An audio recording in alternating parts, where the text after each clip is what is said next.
Gibbs free energy is the amount of energy in a system that can be used to do useful work at constant temperature and pressure. So, work is essentially just the energy transferred when a force moves something over a distance in a process. Let's just say I have a balloon and I put some gas particles in this balloon. What's going to happen is the particles are just going to push on this balloon, right? They're going to make the balloon expand outwards. So essentially, you have a force, and it's applied over like a distance, right? So that's essentially work. And when this process is happening, of course, energy is being transferred because a balloon doesn't just expand on its own, right? These gas particles are transferring their energy in order for this balloon to expand. Now, just like topics like enthalpy and entropy, when you're talking about Gibbs free energy, you're usually just going to be talking about the change in Gibbs free energy. The change in Gibbs free energy is defined as this is being equal to the change in enthalpy minus the temperature multiplied by the change in entropy. Let's dig a little deeper into this formula. Now, in kinetics, you might have learned about sort of reaction rates, which essentially tells you how fast a reaction sort of occurs.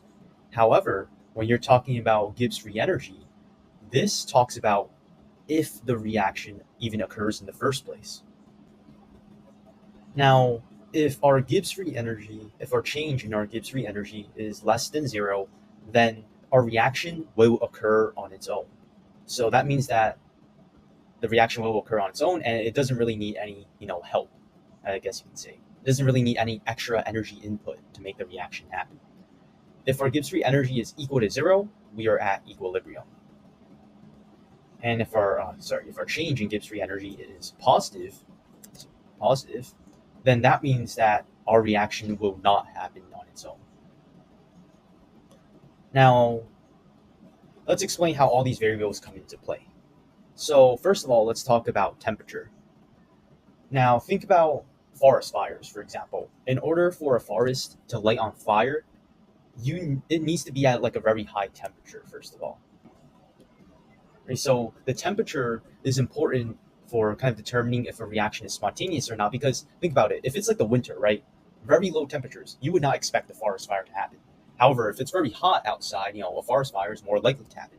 So temperature has an effect on if a reaction will happen or not spontaneously. Another factor is entropy, which is symbolized by this delta S. Delta S is the change in our entropy. Now, whenever a reaction occurs, you want to make sure that the entropy increases. So you want this. So actually, in order for a reaction to occur, you want the temperature to be high, but you also want your change in entropy to be high. And the reason why that is because of the second law of thermodynamics. So the second law of thermodynamics states that the entropy of our universe is always increasing. So that means that the more positive delta S is, the more positive our change in entropy is. That means that we're going to be gaining more and more sort of entropy. Our system is going to be more and more disordered, and therefore it's more thermodynamically favored. Finally, we have delta H. And for a reaction to be thermodynamically favored, the delta H value is preferably negative. So you want to have a negative delta H value. All right. Now, why is that? Well, think about it this way, right? We're going to connect this actually to entropy. So when our change in enthalpy is negative, right? Why that? Always been one. My change in enthalpy is negative. That means my reaction is exothermic. And that means that I am releasing my heat into the surroundings.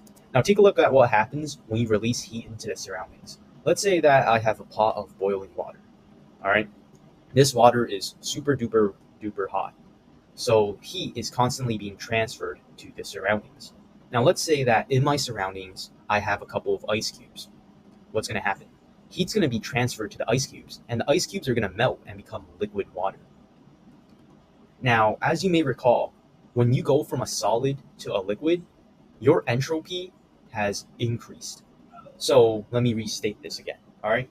When you have a delta H value that is negative, aka your reaction is exothermic, you're releasing your heat into the surroundings. And as a result, the entropy of the environment is increasing. So enthalpy and entropy are sort of indirectly related to each other. All right. And this means that, well, because systems want to reach a sort of high entropy scenario, well, negative delta H, when you're releasing energy, that is preferred. That is going to make a reaction sort of more likely to happen without an input of energy.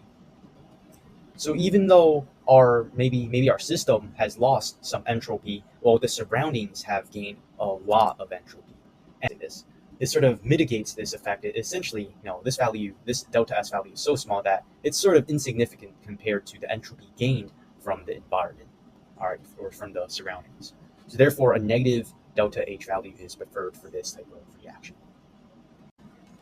All right, let's see if we can solve this problem using what we learned.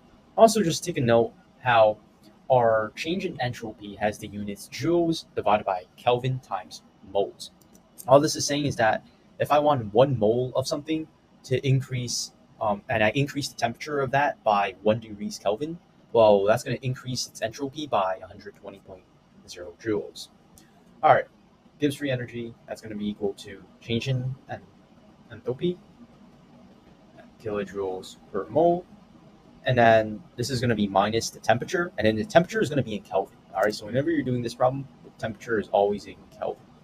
So 298 degrees Kelvin. It's going to be multiplied by our change in entropy. Now the problem is our change in entropy is in joules, but I want this to be in kilojoules. So how do I do this? Well, I know that I have 120.0 joules per Kelvin per mole. I'm just saying 120. All right. Now I know that in 1,000 joules makes up 1 kilojoule, right? 1,000 joules make up 1 kilojoule. So therefore, notice how my units sort of cancel out, and I'm just left up with kilojoules, which is the unit I want. And it turns out that when I divide 120 by 1,000, I get 0.12. And just so that I keep the same number of significant figures at the end, I'm just going to put 2 zeros at the end, right? 4 significant figures here, 4 significant here. And the units for this are going to be, in this case, kilojoules divided by Kelvin times mole. All right, so there we go. Now all that's left to do is just kind of put this into the calculator and see what it spits out. So 12, and I get 4.24 kilojoules per mole as my change in my Gibbs free energy. Notice how this value is more than 0. This value is positive, meaning that when your Gibbs free energy is positive, our reaction is going to be non-spontaneous, meaning that this is going to be non-spontaneous. It is not going to occur on its own. It's going to need a little bit of help, a little bit of energy for the reaction to actually start. It's also important to note that you really have to be careful when you're doing sig digs or sig figs, whatever you want to call it, rounding for Gibbs free energy type of problems. First of all, notice how this term has 3 sig figs, right? And also notice how this thing has 2 decimal places. So when I actually did the calculation, so 200 this times this all together multiplied together gives me 35.76. And then when I did 40.00 minus this, I made sure that everything lined up. If this was for example, if this was 35.76, and then let's say I added a 5.6 at the end, I would actually have to round to this digit right over here due to the addition sig fig rules. If y'all were not aware of that, I highly encourage y'all to check out a video on that. But yeah, just knowing sig fig rules is very important. Anyways, at what temperature will the reaction become spontaneous? So I know that when my Gibbs free energy is negative, I know that my reaction will become spontaneous. So when essentially my Gibbs free energy, which I know is equal to this, so my delta H minus temperature times the change in entropy term, when this is less than 0, my reaction is spontaneous, meaning it does not need any kind of help for it to start. Right, it is spontaneous. Let's just plug everything in. So I know my temperature is this 40 kilojoules per mole. So I can just copy and paste this here. 40 kilojoules per mole. Actually, let me just clean up all of this real quick. So yeah, there we go. And there we go. Whoops. Yeah, this is very convenient. I can move all of this around. It's pretty cool. All right, this is going to be minus our temperature, which is, well, I'm trying to find the temperature that makes this less than 0, so that's my unknown. And then my change in entropy, that's going to be 120 joules divided by Kelvin times mole. However, we also said that this is equal to 1 point this kilojoules divided by Kelvin times mole, right? Right. All I did was just divide this by 1,000 and convert it into kilojoules.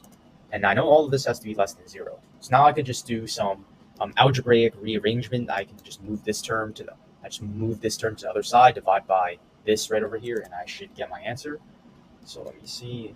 So 40 divided by 0.2, and I get that my temperature actually has to be greater than 333. Let me see.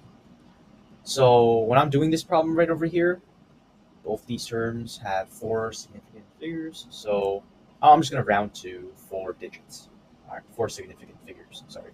And then this is going to be in Kelvin because I'm talking about temperature, right? So what temperature will the reaction become spontaneous? Well, sort of any temperature, when the temperature is greater than 333.3 degrees Kelvin, it will become spontaneous.